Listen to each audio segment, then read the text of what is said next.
If you've ever opened up Logic Pro settings and thought, what the heck does all this stuff do? You're not alone. But here's the thing, if you don't get these settings right, you could be wasting hours and holding yourself back from making the music you've always dreamed of. In this video, I'll teach you the most important settings you need to check today and the biggest time-wasting settings that might be hurting your progress. But first, you need to know this one really important detail. There are two types of settings in Logic Pro. They are settings and project settings. Most of the settings in this video are under settings, which can be found by going to Logic Pro settings. Your project settings can be found by going to File, Project Settings. Okay, let's start with number one. Every time you open up Logic Pro by default, it will open up your most recent Logic Pro project. This is unproductive because you might not want your most recent project, right? Especially if your most recent project is big, it could take a really long time for it to open up. We're talking a few minutes here. Instead, you should get Logic to ask you what you'd like to do or something else. Let me show you an example. Navigate to Logic Pro, Settings, General, Project Handling. Under Startup Action, choose something that fits most productively with your workflow. For me, I like to start with selecting a template. This means I can get started with one of my customized songwriting or production templates right away. Now, every time I open up Logic Pro, it looks something like this. Pretty cool, right? Number two might sound laughable to some of you, but hold your laughter in because it's a problem I've seen many of my Logic Pro students make, and maybe you're making it too, so there's no shame in it. When you first get started in Logic, it's common to edit your sound output and input so that you can make sure that you'll hear the sound from your headphones or speakers, right? However, I've seen many students navigate to changing the sound output and input on their Mac instead, thinking that this will work with the sound coming out of Logic Pro. However, that will not work. The Mac volume input and output is different to the Logic Pro volume input and output. So in order to set your audio input and output in Logic Pro, go to Logic Pro, Settings, Audio. Here is where you'll likely choose your audio interface or another device that you like to hear your sound come in and out. So now that we're here in this window, I'll quickly mention the beginner common problem of buffer size and discuss setting number 3. If you don't get this setting right, then your computer could be working harder than it has to, and this could lead to multiple system overload notifications, or worse, your computer just crashes. It's happened to me many times in the past. Not good. Think of buffer size like a backpack. If your backpack is small, well, you can carry only 2 or 3 books, right? But you can also walk much faster and move really quickly. If your backpack is big, well, you can carry more books, but you move a lot slower. More books, but slow. There are certain things you will do in Logic where you will need your computer to be fast and responsive. For example, recording. This is when you might want to have a lower buffer size, maybe something like 128 or even lower. On the other hand, there are other tasks that don't require massive amounts of speed, but you want more books instead.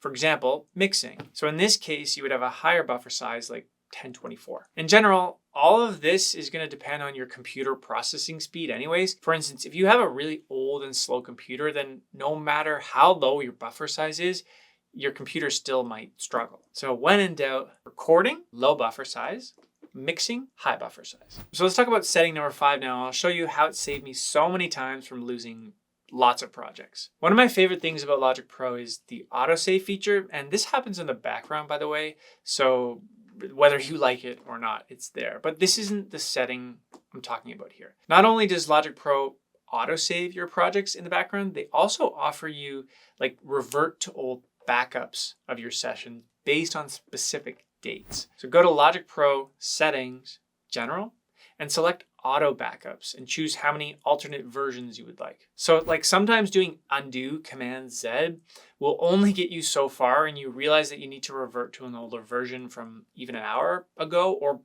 multiple days ago. This has been a real lifesaver for me many times, so do yourself a favor and just turn it on and have it running in the background for you. Just a quick side tip to this, you can see recent items here. This can be also helpful once you start to collect lots of different Logic Pro projects and you're moving back and forth between them. This setting will allow you to increase your most recent items list here so that you can see more projects.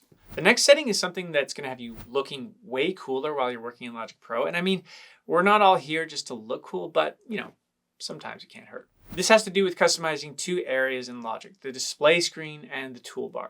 So in the display window, you can add or remove anything you'd like to make it more productive for you.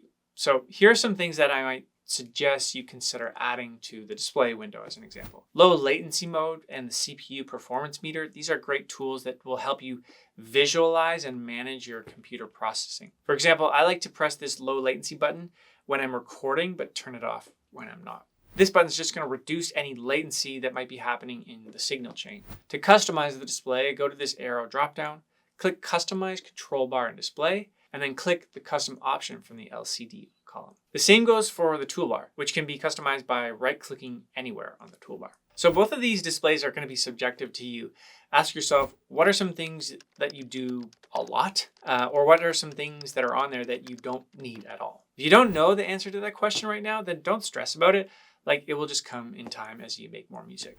If you ever want to know what any of these do, just press the question mark button here and then hover your mouse over the area to learn more. Number 7, this white bar here is called the playhead. The playhead position is important because this is where you will start listening from. For example, if the playhead is on bar 21 here, then you'll begin listening on bar 21. Now, there are important playhead settings in Logic Pro to improve your workflow that most beginners never touch, and it's why I suggest you look into it right now with me.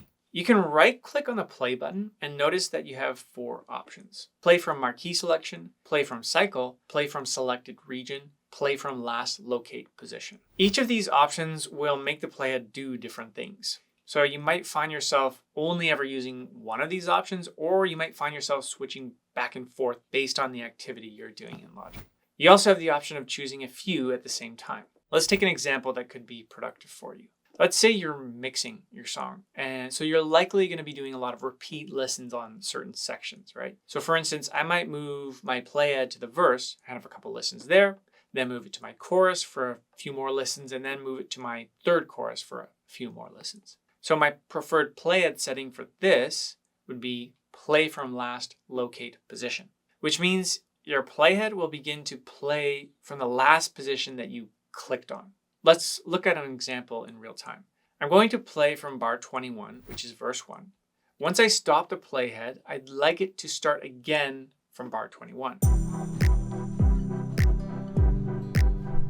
If I didn't have this setting on, I would have to drag the playhead back to bar 21 and press play like this. But because I have the playhead setting turned on to play from last locate position, I don't have to do anything other than press play again with the spacebar. Let's see this in action. Your other alternatives would be to start the playhead from the marquee selection, the cycle, or from just clicking on a region. All of these are good options, by the way, but it's just going to be subjective to you. Now buckle up, because I'm going to take this a step further. If you right click on the stop button, you'll also see a few settings that you can change too. So notice the third option here, right? It's similar to our playhead option. If we click this option and play our verse 1 again, let's see what happens to the playhead.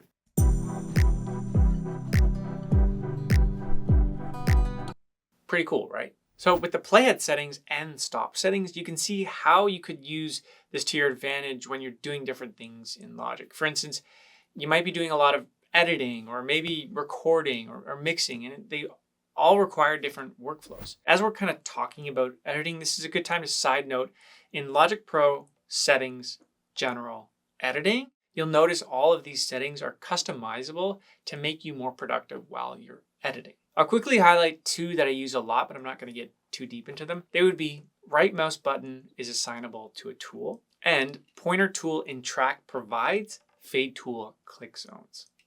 Okay, deep breath, because that was a lot, and if you're just beginning in Logic, this can be overwhelming settings. I know, it was definitely for me when I first started.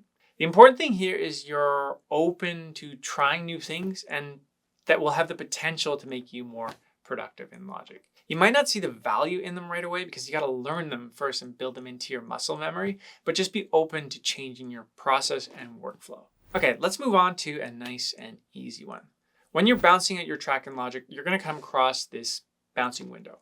These are your bounce settings. Basically, Logic wants to ask you a couple things like, do you want an MP3 file or WAV or something else? Also, what kind of quality should the file be? High, low, medium? But there's this setting called normalize, and sometimes this setting is on. However, I suggest you turn it off. If it's on, then Logic will actually raise the volume of your song and it will just sound different to what you've been listening to the whole time you've been working on it. If it's off, then you'll bounce out what you've been listening to and what you've been working on, which I assume is what you want. Let's look at an example here. Here's a WAV file with a song bounced out with normalize set to off. I wanna reach for the horizon.